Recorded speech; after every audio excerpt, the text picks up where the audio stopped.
Okay. Uh, Thank you so much for meeting with me today. I was wondering if you could start by introducing yourself to my students and tell them a little bit about what you do here at UNCW. Hi, my name is Robin Post. I teach in the theater department and I teach a number of things. I teach voice and movement, I teach acting classes, I teach something called devised theater, which is primarily what I'll be talking about today, um, and something called viewpoints, which is an advanced movement practice, and also something called Shakespeare and Autism. How fascinating. I want to take your classes. So, the reason why I have asked Robin to be here with us today is because she is an expert in verbatim theater, which relates and in many ways inspires performance ethnography as we do it in communication studies. So, Robin, could you take a little bit to explain to us what verbatim theater is from a theater perspective? That's a good question. From my perspective, or the way that I use it, may be slightly different from the way it's used in other theater practices. But basically, one is interviewing an individual or individuals and then performing that interview verbatim. I would say that I use it somewhat differently than that, wherein I maybe cut and paste pieces of interviews, excuse me, rather than taking the whole interview and performing that entire piece. How that is used, could be in the case of like Anna Devere Smith, who interviews a number of people in a community. Usually the piece is something to do with a socially conscious issue. She goes out and interviews several people and then pulls from all of those interviews to create a one-woman show wherein she performs all of those characters. How I've used it is a bit different. I could talk about the ways in which I see performance ethnography from reading your chapters as similar to what I do and different if you'd like. That would be wonderful. And they're also going to read an interview with Anna Devere Smith that was published in Text and Performance Quarterly. And they're also going to watch a trailer for one of her shows. It's great. She's amazing. I've seen her perform a couple times and live, and she's outstanding. Yes, so yeah, so they will, so that those are terms that they will be familiar with, if not right now, very soon.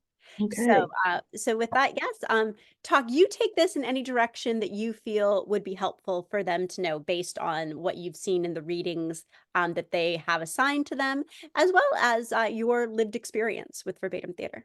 Okay. Terrific.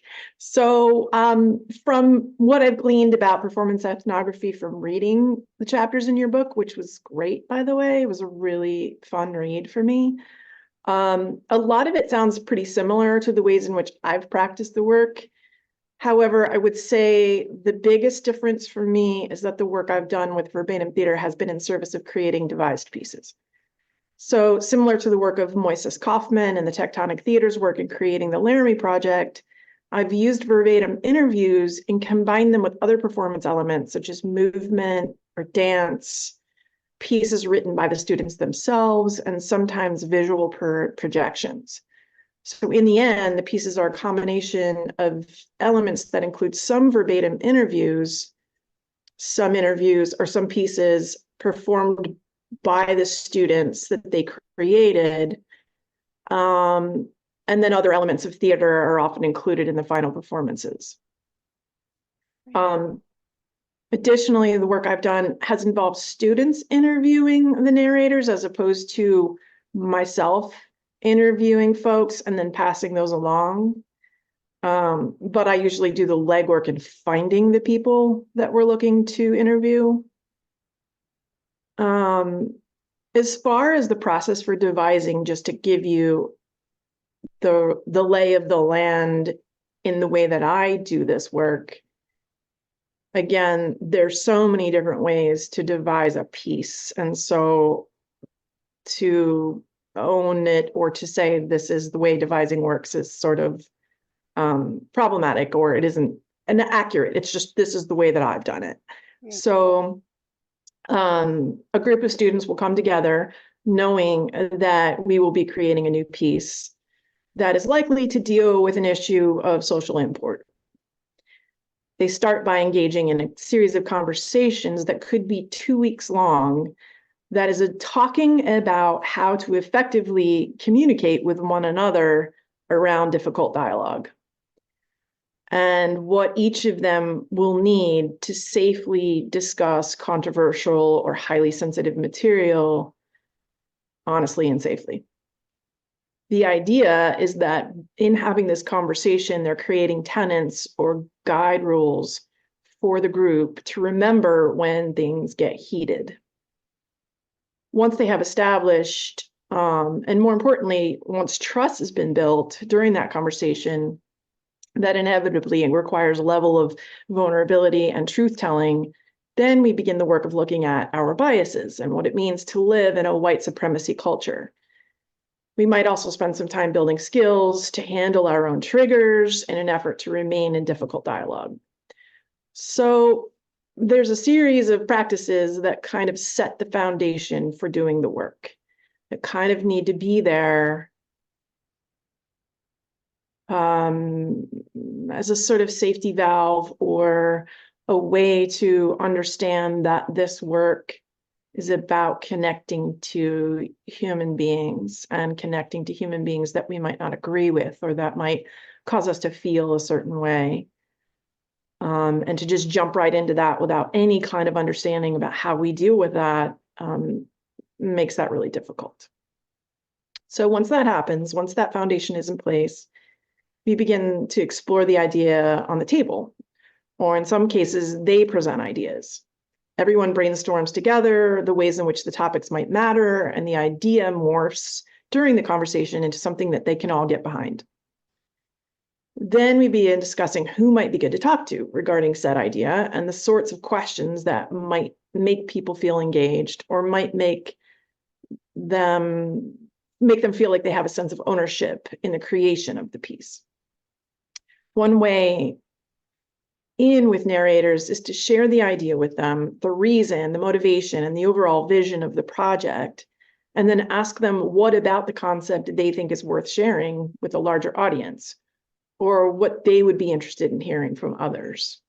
And this gives the narrators agency and involvement in the content, and might also lead to some interesting insights that the students hadn't thought of. In addition to this question, the interviewers might also add questions the group came up with originally. So within that conversation, that starting point around what the narrator might be interested in sharing, or what they think is valuable about this particular content, then the questions that came up in conversation with the students can be inserted throughout that interview, if it feels organic. The idea is that we're having a conversation, and I think that's very similar to your work. We're not asking for yes or no questions. We're looking at open-ended questions. We're looking at connection to human beings. So Thank you. And I just want to say for my students too, a lot of what Robin is talking about here, we do a devised performance on identity and personal storytelling in Com 211 every spring, storytelling and culture. And it is that same sort of process of workshopping together. What do we need to tell these stories of our lived experiences in pursuit of a more inclusive world? So there's a lot of overlap here, not only between devised theater and performance ethnography and performance autoethnography, which is telling of our own stories on stage, but also the commitment that the theater department has to social issues that we also share in communication studies. that's great. Yay.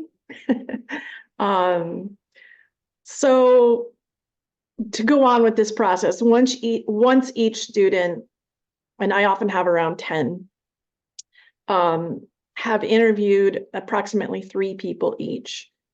Then each student is tasked with transcribing portions of the interview that they felt were particularly compelling. And then once transcribed, they begin sharing their pieces to the whole group. These are rough performances initially, in that they haven't worked on nuance, dialect, or embodiment, but this step is more about sharing content. Mm-hmm. So the idea is we end up with 30 or so interviews, and from these we pick those that the collective most wants to include in the final project. There are varying ways of selecting material to keep people from feeling overly precious or discouraged. But after selecting the pieces that we want to keep, students begin to learn them and to work on the specifics of delivery. Then we look at ways to interweave them by considering how they are in conversation with one another, and by looking at other pieces that students have written or created that serve to further the conversation. So that's kind of the process. And then the piece starts to build. We layer in movement or projections or anything that makes sense for the students and for the piece. I'm going to talk about Am I Next? Voices from Wilmington, North Carolina, which is the most recent devised piece that utilized verbatim interviews to reference the rest of this, because I think that's a good context for the way this all works and things that we need to consider, at least I need to consider when doing this work. So this was a main stage production in UNCW's theater department, where we combined verbatim interviews, interviewed and performed by the actors, then student created scenes and monologues, movement pieces, and projections. The piece focused on the Black experience, exploring Black joy, racism, police brutality, skin bleaching, all with Wilmington and the 1898 massacre as a backdrop to that experience. The cast, who were mostly Black, and I navigated through the complexities of white supremacy culture, what it meant to be led by a white director whose positionality was such that I could not understand their lived experience, and how best to go forward with me at the helm. So I was there to facilitate the structure and to offer direction, but the content was largely theirs to sort out. So similar to your work with performance ethnography is the ethical standard that we all must be responsible for, and one's positionality and privilege in the world, and our one's lived experience is a huge piece of this work.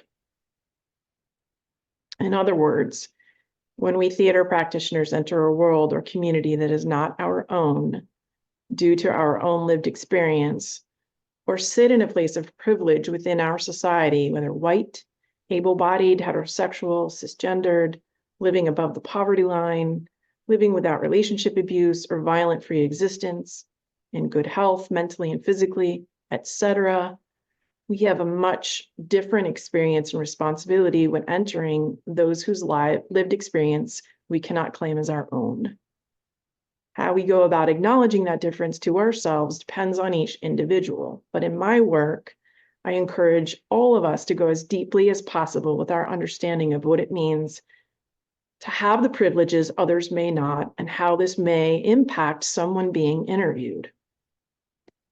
Dedication to understanding and reflecting on one's own biases when working with marginalized communities, and continued introspection is paramount to this type of work. So, this is one of the reasons it made sense for the students to do these interviews themselves. I also wanted them to have the experience of interviewing with an awareness and attention to sensitivity of the work, and the need not to exploit anyone's voice. Bearing witness and storytelling is the way to more deeply understand one another. Until you hear someone's story, all you have are their ideals or opinions in the ether. that have no real connection to the person or personal.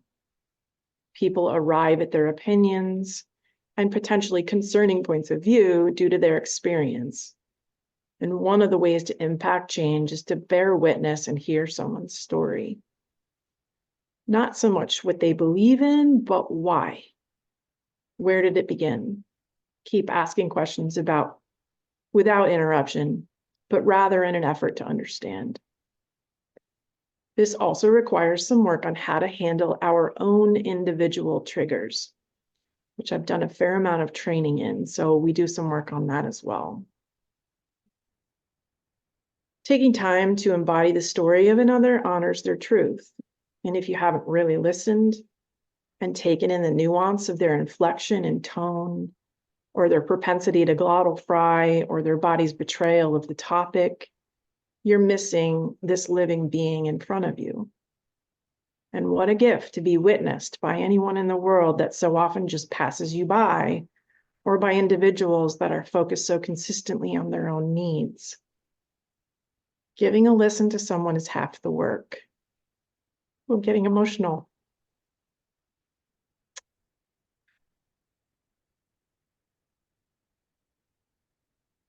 And this is part of it too. Feeling something about what you're doing is huge. It matters. This isn't just science. I have something to say a little bit about research later, but caring about humanity is a huge part of this process. So I'm getting emotional. We respond to individuals differently when we hear their stories. We connect and understand, even if we don't agree.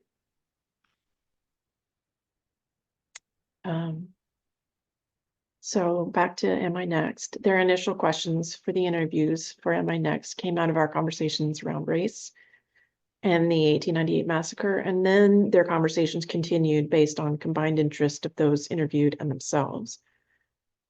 There were really no parameters in terms of where the conversation might go, and this was intentional. I wanted the conversation to feel informal and to be actual conversations wherein they learned from one another. They interviewed friends, roommates, family, and local community members who were willing to share their experience in serving the Black community in a variety of ways.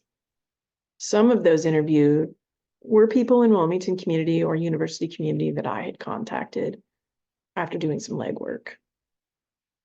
I sent these people and others in the community emails describing the focus of the project and explained that the conversations would, what the conversations would be about, that there would be a public performance using their interviews or pieces of them, and then let them know that their anonymity would be honored. And then they agreed, signed a waiver allowing us to include their words and their voices.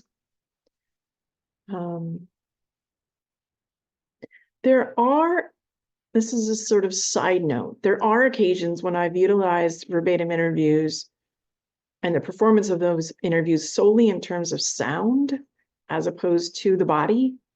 In other words, we may have a very specific focus on rhythmic patterns, rise and fall of inflection, tone, focus on consonants or vowels, glottal fry, etc. And then a very specific exploration of repeating the quality of the sound. And this typically occurs when working on accents or dialogues in class or for voiceovers in a theater piece. But when the work is used to create a public performance piece, which is more often than not a piece of socially conscious theater or a piece of theater looking to raise awareness about an issue, the whole person is emulated or embodied as opposed to just the voice. That said, when devising the exact imitation, when in devising, the exact imitation is not always desirable, because what I'm looking for is the actor discovering how to merge themselves and the narrator and become a new person that is a combination of both people. Because in this way, they can more closely empathize with the other, and in truth, they can never actually be the person they're interviewing. So when working like this, I encourage students to find a way to liberate themselves from trying to be an exact version or an imitation, not looking for an impersonation, but rather find that person inside themselves. And this to me is very similar to the way in which you work, if I'm not mistaken.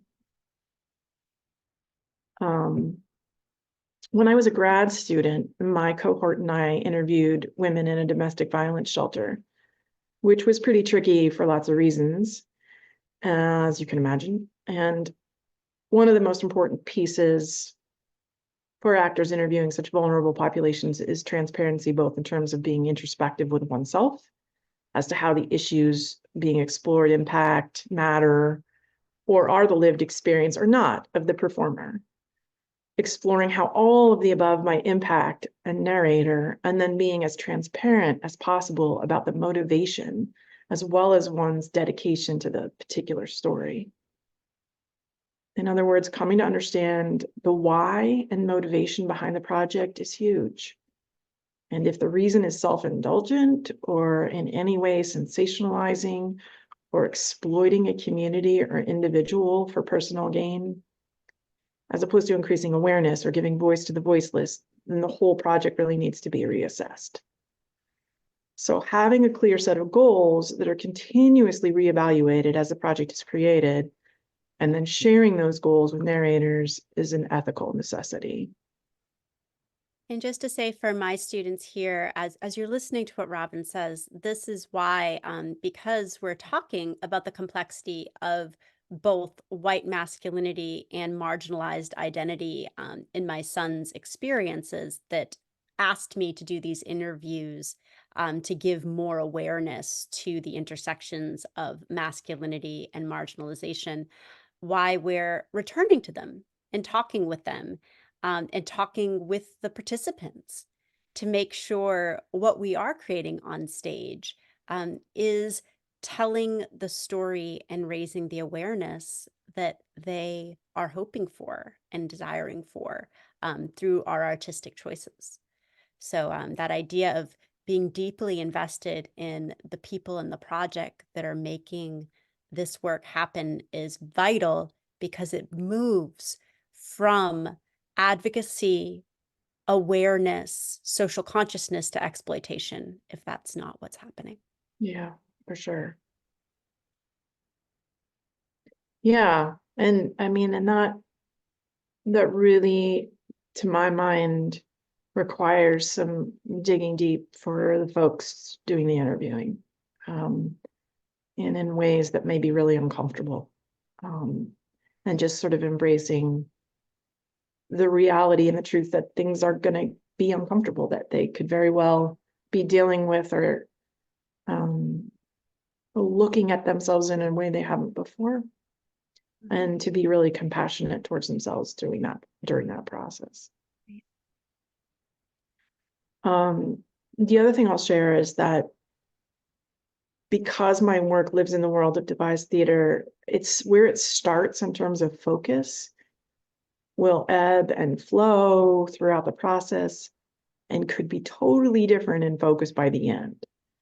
So Am I Next started with a focus on 1898 massacre, but then ended up focusing on the lived experience of the lived Black experience present day in terms of joy, church, hypervigilance around police brutality or racism among the community.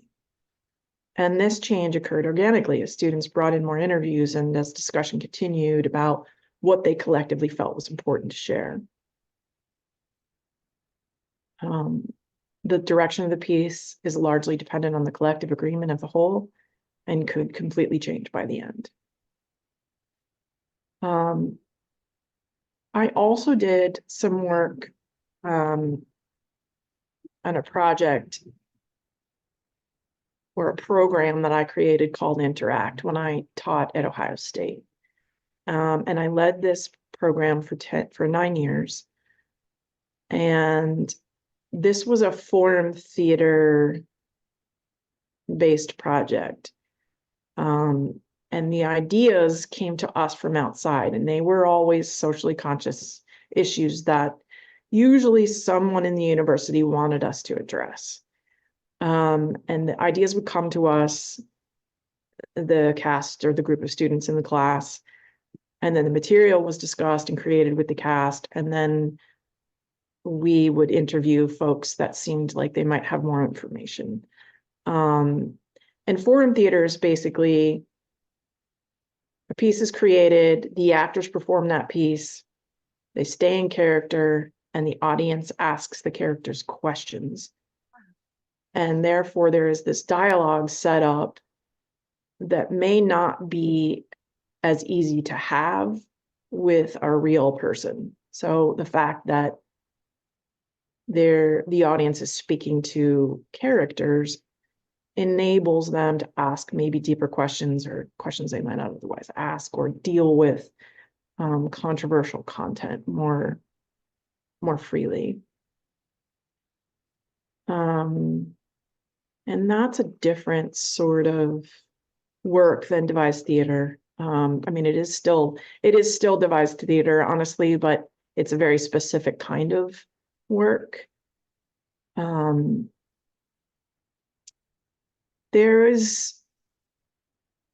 You asked about relevant vocabulary, and I think I've mostly used the words that might need to be thought about or understood, but some of them are like positionality or privilege or intersectionality. And I would just, going into work like this, have a firm understanding of what each of those words mean and what they mean to each person. Yes. We will, and they will be referencing all of these. We have a lecture on intersectionality that they will be watching, and that's really important to my students listening to this interview. At the core, these are the words. This is why we start with the intersectionality and theoretical positioning before we move into method and then move into these later interviews. But we're going to circle back and remember that first lecture is the foundations of the course in so many ways. Yeah. Yep. Yeah. I mean, it really is, the idea that you can't sort of know someone else until you have a better understanding of yourself is fairly key.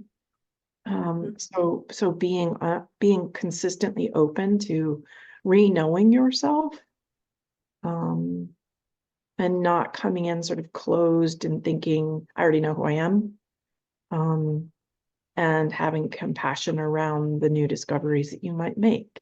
Because I think it's difficult to discover things, that might feel unpleasant to feel about yourself or about the way you were raised, for example. And if you aren't compassionate towards those things, you are not likely to budge very much from your starting point. So that's key. One of the things I'll share really briefly about just the ways in which we as actors perform something or think about how we get into a character. There are two sort of methods to consider very broadly. And one is this idea of working from the outside in, or conversely, the inside out. And what that means is, at its very essence, is that if I'm working from the inside out, then I'm thinking potentially about something that is an emotional memory or feeling inside of me that is similar to the person that I've interviewed, that maybe it resonates. I'm like, oh, that reminds me of X in my own life. And that brings up a connection of empathy toward the person. The other is outside in, and that means I'm putting on a mask, I'm smiling, maybe, for example, to see, I realize I haven't smiled in this entire interview, to see how that makes me feel on the inside, just by changing what I'm doing on the outside, what happens to my inside, or putting on someone else's voice. Well, how does that change how I'm experiencing this new reality? So those are things that we acting folk are working on, finding the ways to use both. Um, and the last thing I wanted to add was that the work I do isn't research in the traditional sense, and that we aren't trying to measure anything or necessarily looking for answers to a research question. The work is about living, understanding, and connecting to humanity. And sometimes raising awareness and couching this kind of work into a research question can sometimes depersonalize and defeat the whole purpose. So I would say the term research might need to be recontextualized or broadened to make art more significant, or we need to worry less about research and more about the type of work that serves to make us more empathic, informed humans. Very much so. And for my students, this is a lot of why the grounding for these empirical interviews that are considered collecting data is existential phenomenology, which says the body lives knowledge and has it to share with us. And we can learn to be more empathetic, more open. We can transform culture through that listening and connection. And that is the work that we are doing across disciplines, whether it's performance ethnography over in communication studies or verbatim devised theater over in the theater department. So thank you. Thank you so much for being here, Robin. And I hope that you will come see our show when it comes up Absolutely. in April. And have a wonderful rest of your day. Thank you so much for this. You were so welcome. And you do the same and let me know, send the dates. Okay, I will. Bye. All right, bye.